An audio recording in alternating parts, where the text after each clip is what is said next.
Poland के जो refusal है उनको 100% हम कैसे सक्सेसफुल कर सकते हैं, ठीक है।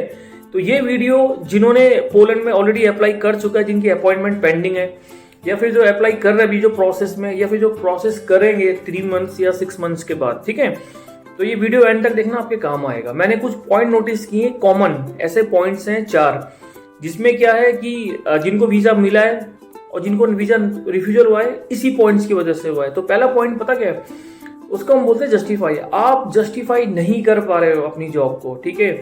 जस्टिफाई इन द सेंस आप बता नहीं पा रहे हो कि आपका रीजन क्या है जाने का पोलैंड में।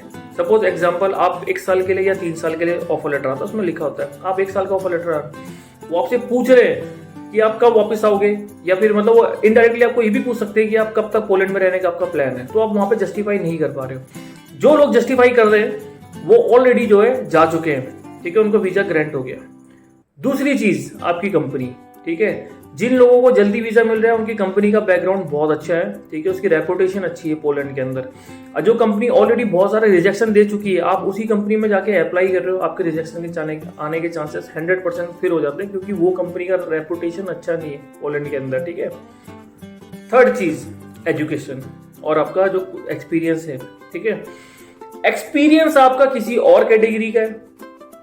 वीजा ऑफिसर के सामने आप बोल रहे हो कि मैं कैशियर हूं, वहां पर जाके आप बोल रहे हो कि मैं रिटेल में काम किया हूं। जब आप काम करने जा रहे हो आपको पता ही नहीं कि आपका एजुकेशन, जो आपका एजुकेशन और आपकी जो क्वालिफिकेशन वो मैच ही नहीं हो रही है आपकी जॉब के साथ। तो भाई कुछ जब एक्सपीरियंस ऐसे बनाओ जो उससे रिलेटेड हो, ठीक है। और लास्ट और बहुत इंपॉर्टेंट पॉइंट पता क्या है, जिन लोगों को वीजा मिल रहा है वो सब स्किल्ड है, और जिन लोगों का वीजा रिफ्यूजल हो रहा है वो सब जनरल वर्कर्स हैं, ठीक है। जनरल वर्कर्स और स्किल्ड में सबसे बड़ा डिफरेंस ये होता है, जो स्किल्ड होता है उसको उसने उसी स्ट्रीम की पढ़ाई करी है, स्टडी उसका वही है, और उसको उसी चीज का एक्सपीरियंस है। लेट्स से एग्जांपल, अगर मैं एक जनरल कैटेगरी का एग्जांपल हो, तो उसको कुछ मालूम नहीं है, उसने बस अपना 12th किया, 10th किया, पोलैंड का वीजा लगा दिया, ठीक है। उसके बाद एक्सपीरियंस सर्टिफिकेट नहीं है। मैं 100% बोल रहा हूँ, आपको कुछ भी नंबर देके वो रिजेक्ट कर देंगे, ठीक है। नंबर 9 ही आएगा आपका, लिख लेना, आप लिख के ले लो, आपका नंबर 9 आएगा अगर आपकी जॉब एक्सपीरियंस नहीं, आप जस्टिफाई नहीं कर पाए, ठीक है। और अगर आप कोई एक वेल्डर है या फिर आप एक स्किल्ड वर्कर है, ठीक है, जिसका बैकग्राउंड भी पढ़ाई का उसी में ही है, चलो मैं बोल रहा हूँ स्टडी ना भी हो, उसका एक्सपीरियंस उसी में ही है, ठीक है। उसके बाद एक्सपीरियंस सर्टिफिकेट है कि मैं 5 साल 2 साल या 1.5 साल से यहाँ पे काम कर रहा हूँ इस फील्ड में, और मैं इसी फील्ड में जा रहा हूँ, ठीक है। लेट्स एग्जाम्पल, मैं आपको एग्जाम्पल देता हूँ, सेफ, ठीक है। Hotel industry, restaurant, fine dining में आपने सेफ देखा होगा। जो सेफ वाले वीजे ना, कभी वो रिजेक्ट होने बहुत कम रिजेक्ट होते हैं सेफ के वीजे पोलैंड के, ठीक है। क्यों होते हैं? क्योंकि वो स्किल्ड है, उनका बैकग्राउंड ही वही है, वो वही काम करने जा रहे हैं, ठीक है।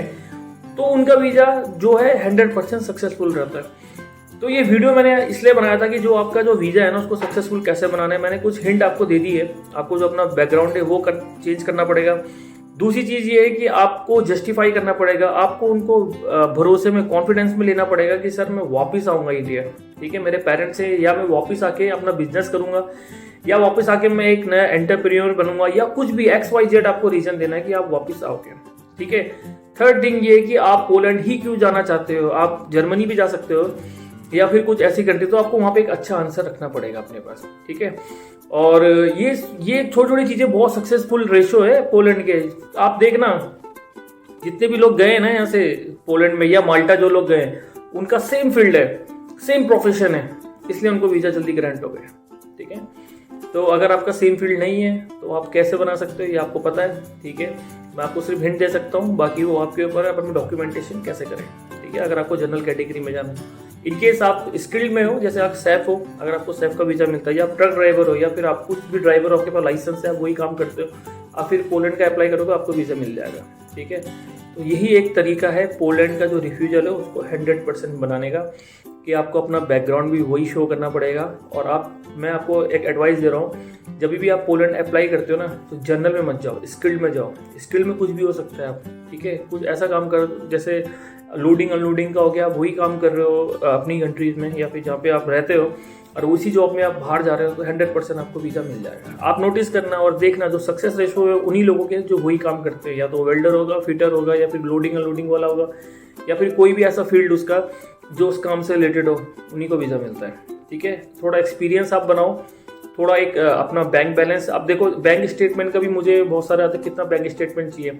मैं बता रहा हूँ, मैंने 4 लाख लोगों का बैंक स्टेटमेंट में भी रिजेक्शन देखा, जिनका 4 लाख जिसने रखा था। ठीक है, बैंक स्टेटमेंट वैसे जरूरी होता है, बट ऐसा जरूरी नहीं है कि आपको स्पेसिफिक अमाउंट रखना है। ठीक है, क्योंकि आप काम करने जा रहे हो, आप पढ़ाई के लिए जा रहे हो, स्टडी के लिए जाओगे तो आपको बैंक स्टेटमेंट शो करना पड़ेगा बहुत ज़्यादा। ठीक है, क्योंकि आपको मंथली सैलरी मिलेगा तो आप वहाँ पर सर्वाइव कर सकते हो। तो मेरा ये मानना है कि अगर आप स्किल्ड हो, आपका बैकग्राउंड वही है सेम, और आपकी कंपनी अच्छी है, और प्लस आपके पास एक्सपीरियंस सर्टिफिकेट या एजुकेशन सर्टिफिकेट कुछ है, अगर आप वो सब चीज़ लगाते हो ना, मैं 100% बोल रहा हूँ आपका वीज़ा आएगा।